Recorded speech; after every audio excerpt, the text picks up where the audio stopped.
Hey guys, in today's video I want to talk about working for God and not for man. So I want to start with a verse from Galatians and move on to Colossians and kind of use those two verses to explain what I'm talking about here. What the Bible really talks about, right? Not me.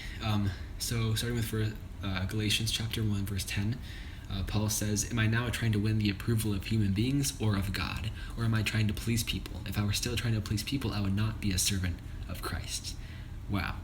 So, if he was trying to please other people and win the approval of other human beings, he would not be a servant of Christ, right? He would not be a Christian. If you're only trying to win the approval of other human beings and trying to please other people, that's a problem, right? We're serving God. We're not serving man, right?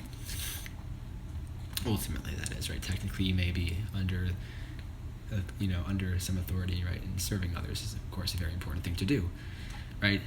But the problem comes when you put those other people, those other things, before God. God is up there, number one, by an infinite amount. My point there. Okay, and then the next set of verses is Colossians chapter 3, verses 22 through 25. Now, I would take a verse inside of this on its own, but I think it's important to not take something out of context, regardless of whether the meanings may be the same or very similar.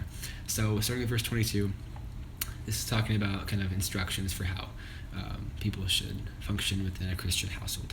So then it talks about slaves, right? Slaves, obey your earthly masters in everything, and do it not only when their eye is on you and to curry their favor, but with sincerity of heart and reverence for the Lord.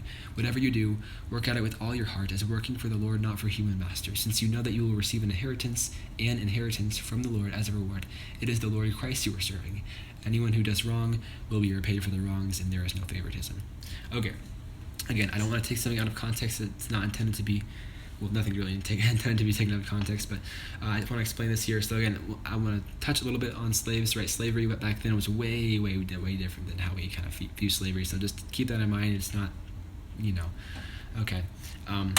But I want to talk about how obeying your earthly master is and obeying God, right? So whatever you do, work at it with all your heart for God and not for human masters. Again, although you may be under the authority of human masters and technically serving them, right, which is a good thing to do, work ultimately for God, right, with all your heart, since you'll know you receive an inheritance from God as a reward. It is the Lord Christ you are serving, right?